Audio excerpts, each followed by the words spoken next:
Go ahead and open up your Bibles to the book of Mark. Mark chapter 5 is where we will be this morning. Mark chapter 5. Appreciate everyone being out this morning. We're grateful that we can come together and worship the Lord on the Lord's Day. We're grateful for our visitors that you're here, and we'd invite you to come back at any opportunity that you may have. We'll be meeting again this evening at 6:30 for another period of worship. And we will be meeting at 7 p.m. on Wednesday for a period of Bible study. And so we would very much appreciate if you have the opportunity to come back. And we're so grateful that you have come and decided to worship with us this morning. It's been a while since I've talked about a famous Bible story, but this morning I'm going to get back on track and talk about a famous Bible story. In Mark chapter 5, we learn about what has been called the Gerasene Demoniac, which is kind of a mouthful, but basically it's talking about somebody who was from the region of Gerasene, or some translations say the Gadarenes or something like that. And he was possessed with not just one demon, but many demons. What you see in the picture on the slide here is the hill country of the Gerasenes, thereabouts, and you may be looking at the very cliff that is mentioned in this story. So that's an interesting thing to keep in mind. But as we begin, let's start reading in Mark chapter 5, starting in verse 1. Mark chapter 5, starting in verse 1. They came out to the other side of the sea, this is talking about Jesus and his disciples, into the country of the Gerasenes. When he got out of the boat, immediately a man from the tombs with an unclean spirit met him. And he had his dwelling among the tombs, and no one was able to bind him anymore, even with a chain, because he had often been bound with shackles and chains, and the chains had been torn apart by him, and the shackles broken in pieces. And no one was strong enough to subdue him. Constantly, night and day, he was screaming among the tombs and in the mountains, and gashing himself with stones. Seeing Jesus from a distance, he ran up and bowed down before him, and shouting with a loud voice, he said, "What business do we have with each other, Jesus, Son of the Most High God? I implore you by God, do not torment me." For he had been saying to him, come out of the man, you unclean spirit. And he was asking him, what is your name? And he said to him, my name is Legion, for we are many. And he began to implore him earnestly not to send him out of the country. So Jesus has just crossed over the Sea of Galilee with his disciples. He had just stilled the sea with his disciples in the boat and questioned their faith. And they come to the other side of the Sea of Galilee, to the country of the Gerasenes. This was Gentile territory. And also it was around the whereabouts of Decapolis, as we will see later in verse 20. Decapolis was 10 cities on the east side of Galilee, the Sea of Galilee, which were also Gentile territory. And this was not a place that Jesus frequented during his ministry, at least that's not what seems to be the case in the Gospels. But he did visit this place at least one other time over in, I believe, Mark chapter 7. But really, this is not some place that we see Jesus very often. When he gets out of the boat, it says immediately from the tombs, a man with an unclean spirit met him. I don't know where these tombs were in regard to the coast and the shore, but it seems like Jesus does not have a long time to rest, to recover, so to speak, from his journey before this man meets him. Now, for what it's worth, Matthew chapter 8 does mention two men who meet him. But Mark and Luke's account focus on this one. And I think there's a reason for that. This one person is going to be key in the latter part of the story. But there are two men who are present here, according to Matthew's account. Two men who are possessed with demons. What we know about this man is that his condition was awful, just to put it bluntly. He was living in tombs. He was living among dead people. No one was able to control him at all. No one was able to bind him, shackle him, overpower him. He was completely of his own doing at that point. No one had any control over him. It seems like from both this account and the gospel accounts, it seems like he was not wearing very much clothing, if any at all. And he was a harm to others. Others were trying to get control of him, and they were overpowered. But he was also a harm to himself. It said you could hear him from the tombs. He would be screaming out among the tombs and in the mountains, but he would also be gashing himself with stones, causing harm to himself. And that is the state of this man, these men who meet Jesus. It would not have been a pleasant sight. It would have been very disturbing to see. But Jesus knows what's going on, and he sees these men who are infested with demons, but also the demons recognize Jesus. I think one reason why Jesus doesn't really seem to get much rest as he's coming off the boat is the demons recognize him immediately, recognize Jesus immediately. And you notice the language that is used here.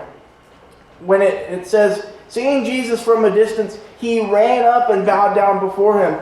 And shouting with a loud voice, he said, what business do we have with one another, Jesus, Son of God Most High? I implore you by God, do not torment me. But notice what it says in verse 8. For he had been saying to him. The verb usage there, the case of the verb that is used there, suggests that Jesus was repeatedly saying to this man, come out, or to the demons, come out of the man, you unclean spirit. And it also says in verse 9, he was asking him, what is your name? That implies repetition. That Jesus was trying to get this demon to come out of the man. But the man, the demons that are in this man, they are saying, what business do we have with each other, Jesus, Son of the Most High God? I implore you by God, do not torment me. Essentially what he's saying is, what are you doing here? You're not supposed to be here. I'm doing my thing. Leave me alone. Why are you here? And also, I know you have the power to torment me. I know that you have the power to deal with me. Just leave me alone. Let me be. That's what the demons are saying to Jesus. But Jesus does ask, seemingly repeatedly, what is your name? And the demon answers. It says, my name is Legion, for we are many. Well, a Roman legion is between 4,000 to 6,000 men, depending on the circumstances of whether it's wartime or peacetime or things like that. But around 4,000 to 6,000 men is a Roman legion. I don't know if you can take this demon's word to be exactly literal. Are there 4,000 to 6,000 demons in this man? Perhaps. There are a lot, is my takeaway from that. And when you understand the power of demons, for this man to be possessed with so many, you wonder how he can even stand it. It says, I believe, of Mary Magdalene. I was looking this up earlier and wasn't able to find the reference, but I believe it says of Mary Magdalene that there were 7 unclean spirits cast out of her. That was just 7. I don't recall another time in scriptures that even close to this amount of demons is mentioned as inhabiting 1 or 2 people. And yet that's the case. In verse 10, the demons began to implore Jesus earnestly not to send them out of the country. Now this isn't really the only time that we see this of demons. And we don't understand a lot about how demons worked, especially during this time when they're inhabiting people and possessing people. But what seems to be the case is they're given free rein and they're allowed to possess people, but if they are cast out, then they are sent someplace where they are tormented, where they are perhaps imprisoned in chains. And so he wants to be able to work and continue in this realm and not move on to his punishment. But Jesus has other plans. In verse 11, now there was a large herd of swine feeding nearby on the mountain. The demons implored him, saying, "Send us into the swine so that we may enter them." Jesus gave them permission. And coming out, the unclean spirits entered the swine, and the herd rushed down the steep bank into the sea, about 2,000 of them. And they were drowned in the sea. Their herdsmen ran away and reported it in the city and in the country, and the people came to see what it was that had happened. They came to Jesus and observed the man who had been demon-possessed sitting down, clothed and in his right mind, the very man who had the legion. And they became frightened. Those who had seen it described to them how it had happened to the demon-possessed man and all about the swine. And they began to implore him to leave their region. So there was a large herd of swine nearby, about 2,000 of them. And the demons say to Jesus, "Send us into the swine that we may enter them." Now, an interesting thing about the time period and the politics of the day, yes, this was Gentile territory, but this was in the region of Judea that was really considered the Jews' territory. The Jews considered it their territory. And so these swine inhabiting this part of the region would not have thought of well by the Jews. They would have found it detestable because of the restrictions of the law of Moses and swine being unclean animals.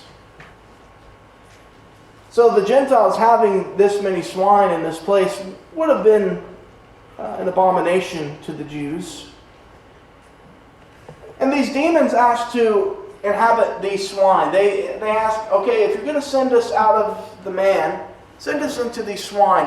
They would prefer to inhabit swine rather than go to whatever awaited them if Jesus cast them out completely.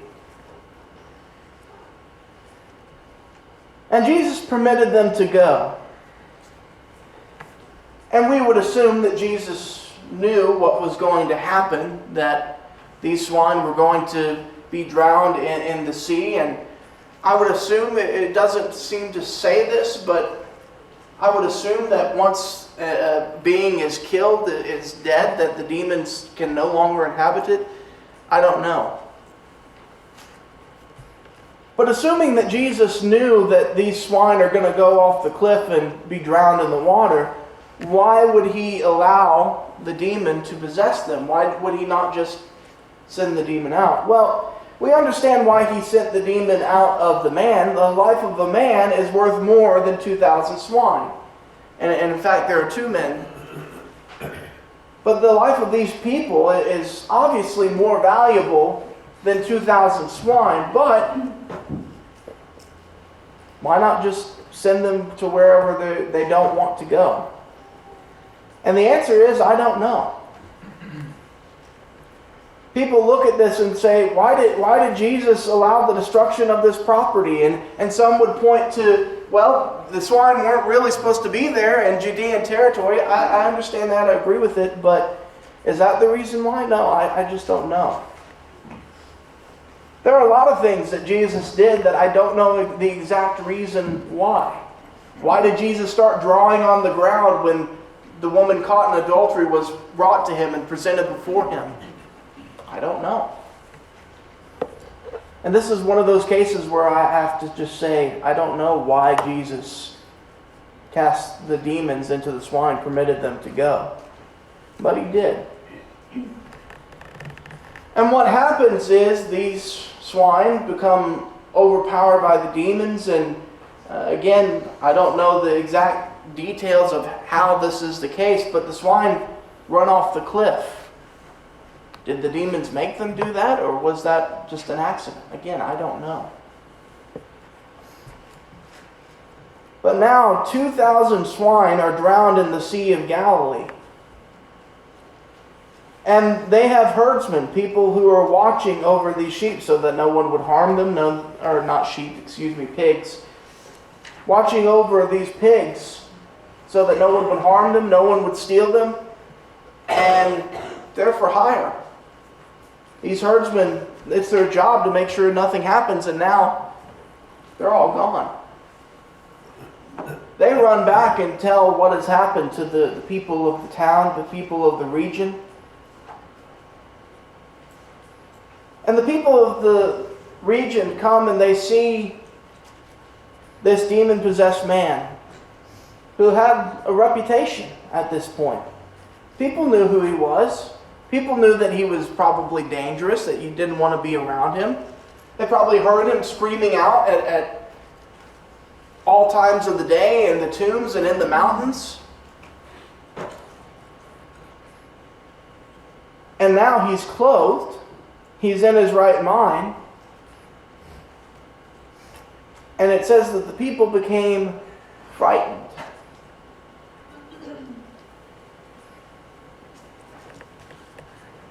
You know, both in the herdsmen and the men of this region, there's no mention of relief, of happiness for this individual. Instead, the only emotion that we're presented with in the gospel is fear. They become afraid and they implore Jesus to leave their region. We might infer greed as well. That's a lot of money that's just been drowned. 2,000 swine. Perhaps greed motivated their wanting Jesus to leave so that he wouldn't cause any more trouble. Keep reading with me in verse 18. As he was getting into the boat, the man who had been demon-possessed was imploring him that he might accompany him. And he did not let him, but he said to him, "Go home to your people and report to them what great things the Lord has done for you and how he had mercy on you." And he went away and began to proclaim in Decapolis what great things Jesus had done for him, and everyone was amazed.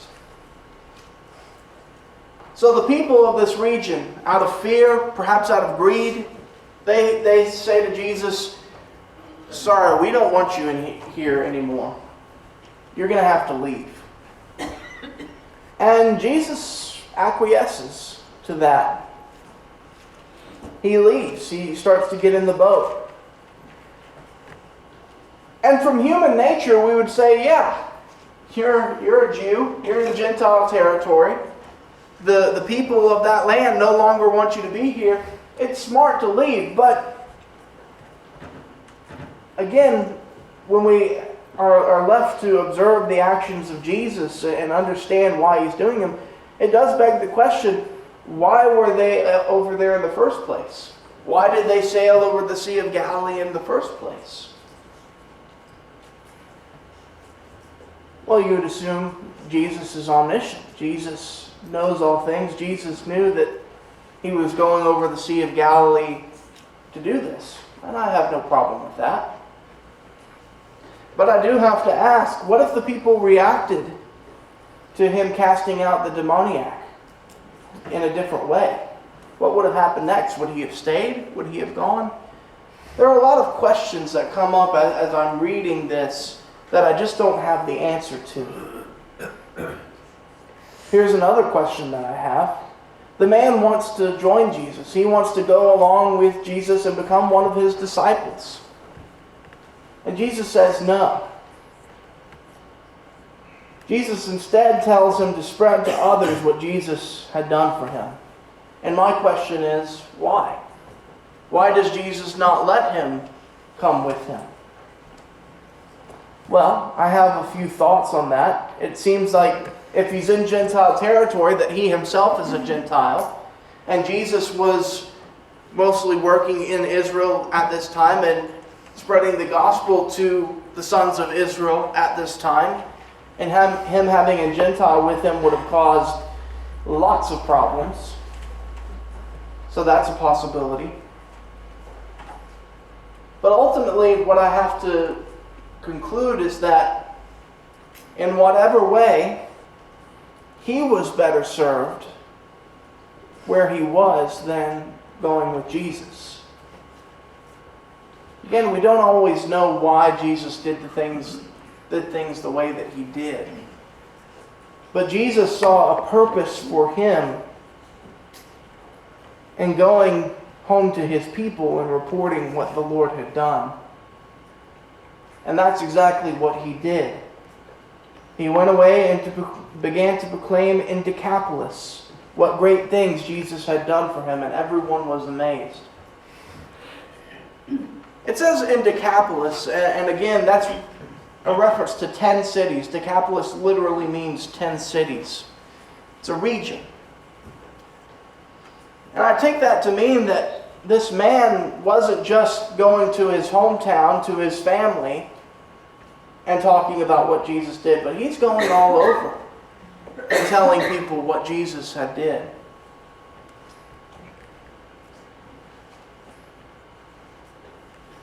And we don't really get to see the impact, at least not directly, of what he does.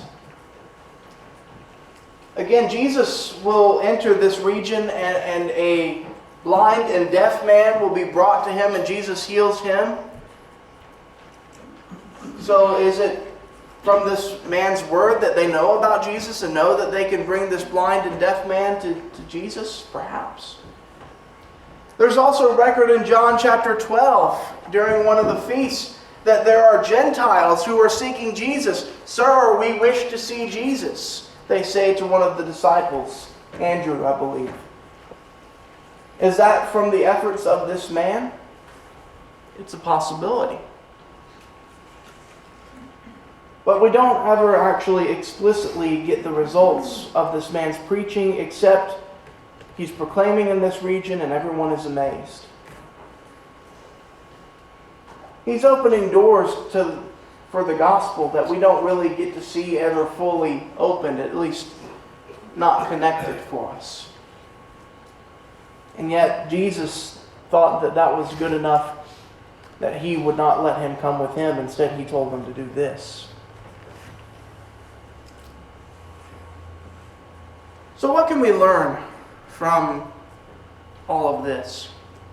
I think there are multiple things that we can apply to our own lives from this particular story.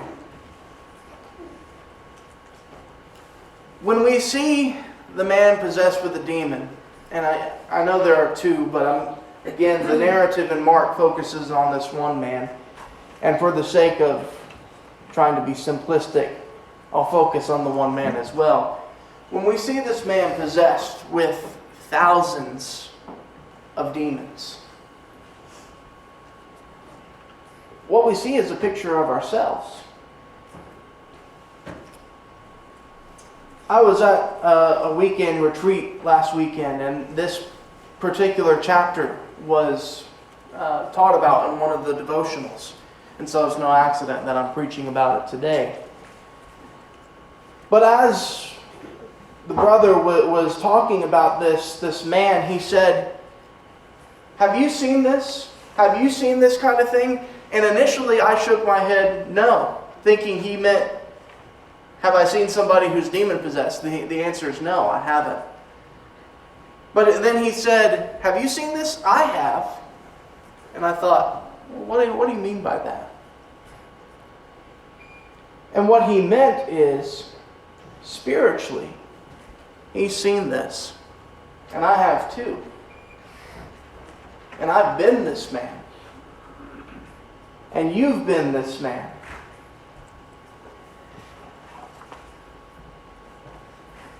And you know, when he put it that way, in my mind, I had to admit that yes, that's the case. But it didn't feel like that was the case. Even on my lowest days, I don't feel like the picture of this man. I don't feel like a crazy person screaming and gashing myself with stones and not being able to be controlled by anyone and running around with no clothes on. Just the picture that you see of this man is horrifying and terrifying and not what you would want for yourself. But when you start to break it down, that's what we are when we have let sin control our lives. What do I mean by that? Well, he's dwelling in the tombs. He's basically living as a dead man. That's us when sin controls our lives. No one is able to bind him, control him. No one is strong enough to subdue him. When we are under the control of sin, nobody's going to make us do anything that we don't want to do. We do exactly what we want to do. And anyone who tries to help us is just going to get hurt in the process.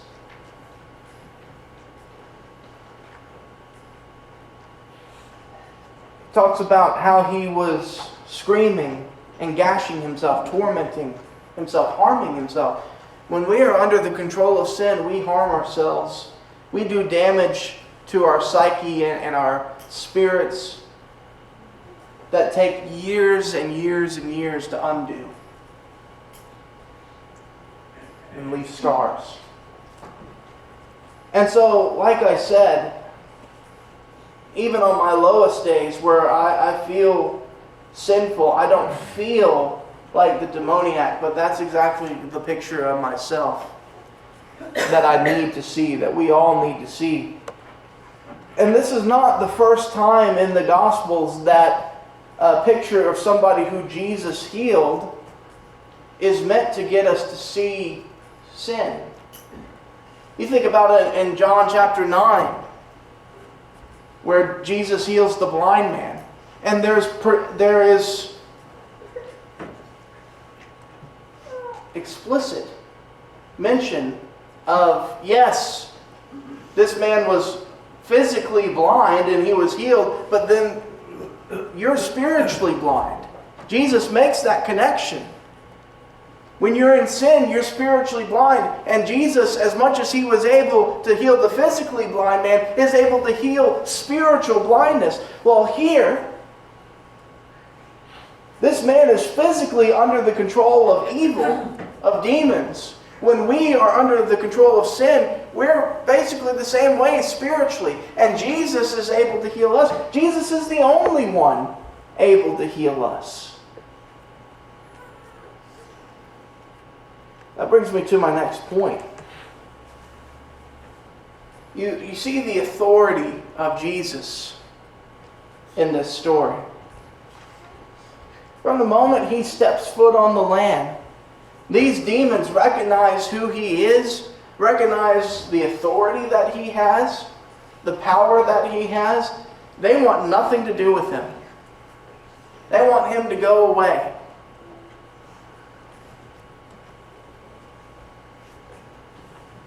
And yet Jesus is able to call the shots here. These demons are negotiating with Jesus. There's no give and take. It's Jesus is going to do something, and the demons are begging him to be more merciful on them.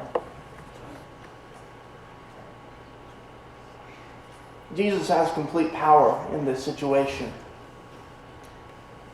And as we look at the picture of who Jesus of Nazareth is,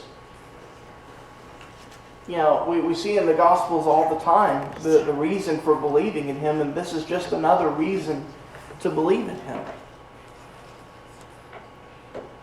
Nobody had power over these things, these demons. And yet Jesus was able to deal with them instantly, with no problems whatsoever. Even a man who had thousands of demons in him, perhaps, Jesus is able to cure him in a word, in an instant.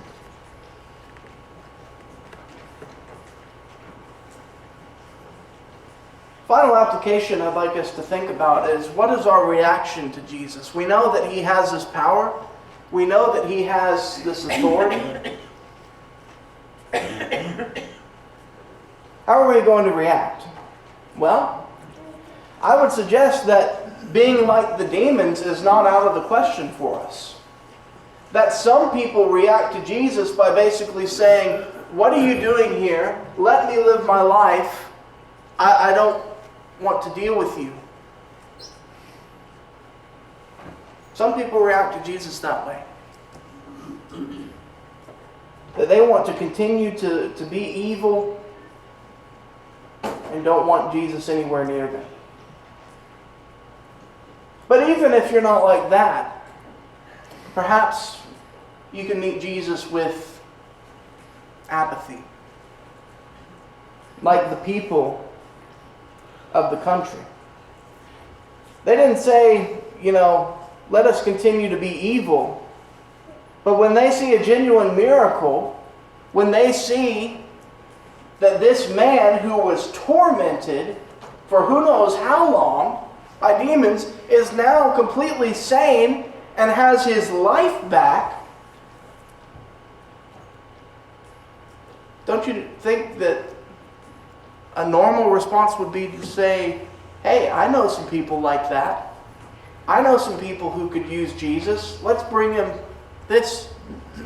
here."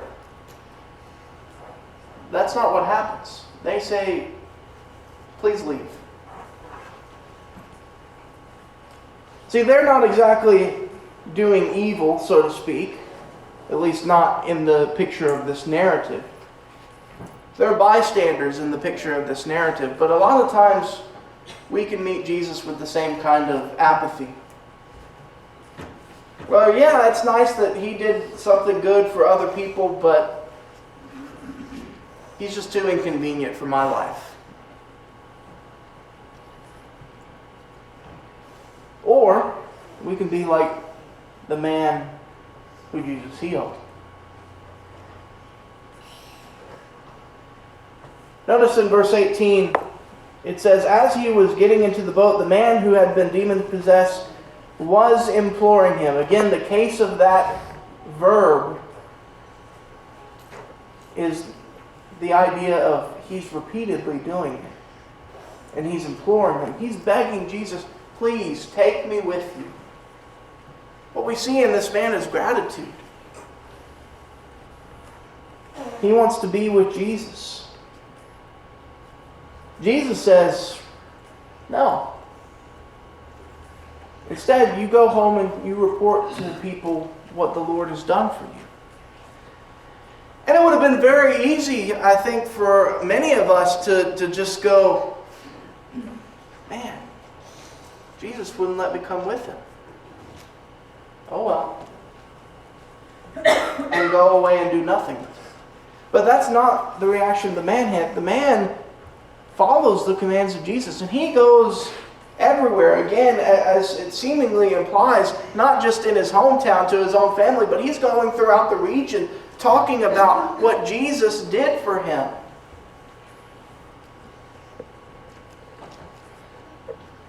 And that should be our reaction. not only accepting Jesus into our life, accepting what He can do for us, but being so grateful that we are willing and compelled to tell others about it. And what I take from this man is that I don't have enough gratitude for what Jesus did for me if I'm not telling everyone about it.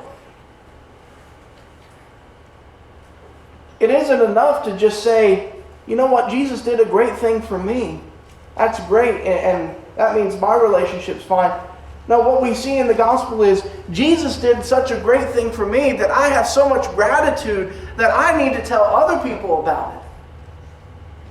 That I get to tell other people what Jesus can do for them because He did the same thing for me. So which way will you react? What is your reaction to Jesus? This morning as we close, I want you to think about those things and think about where you are. Perhaps the picture of you right now, spiritually, is like that of the demon-possessed man. And if it is, you know that Jesus is your only hope. If you will believe in Jesus and repent of your sins, confess His name before men, and be baptized for the remission of sins, then Jesus will save you from your sin. All of those things in Scriptures, it says that you must do those things in order to be saved. It is the free gift of God. Will you accept it? If you are a Christian, know that sin can pull us right back in. Like the parable that Jesus gives of a man who had unclean spirits in his house. If we don't fill up our house, those unclean spirits can come back like they did in that parable. Sin can enter its way back into our lives if we're not careful. If you found yourself in that position this morning, then don't wait before things get worse. Don't wait until the picture of yourself is so ugly and so horrifying that you can't even recognize yourself anymore. Turn to Jesus. Ask Him to forgive you. We, as a church, as saints, would be happy to pray for you on your behalf, that you may be healed. If you have any need this morning, won't you come while we stand and sing?